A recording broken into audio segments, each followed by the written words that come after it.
I am almost certain that most of Arabs outside of Iraq sympathize with Kurdistan's desire for independence.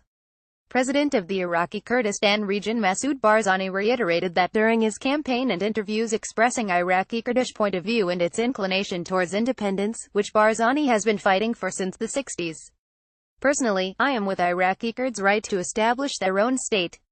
However, politically and rationally speaking, the aspiration for independence must meet certain requirements before it is established.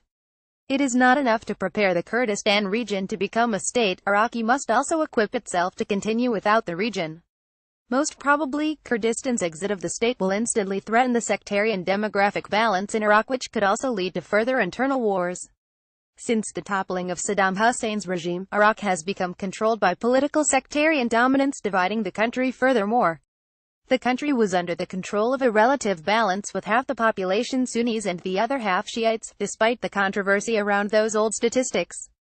Half of the Sunnis are Arabs while the other half are Kurds, and without reforming the political system, Kurds' independence will threaten Iraq due to alterations in the ratios.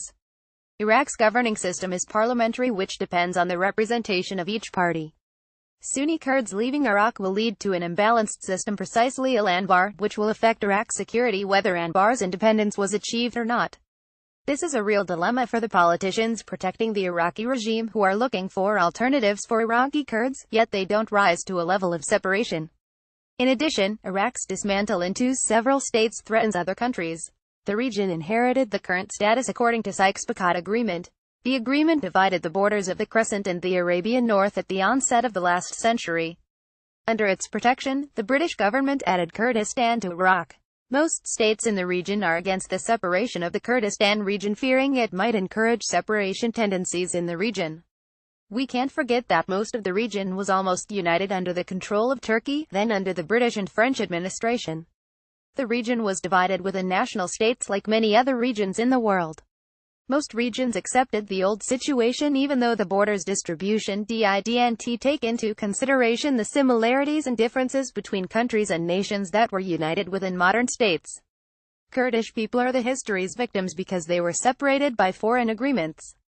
If Iraqi Kurds gain their independence, Turkey will be worried also, since there are Kurdish citizens among its population. Kurds in Turkey are double those of Iraq, and so are those of Iran.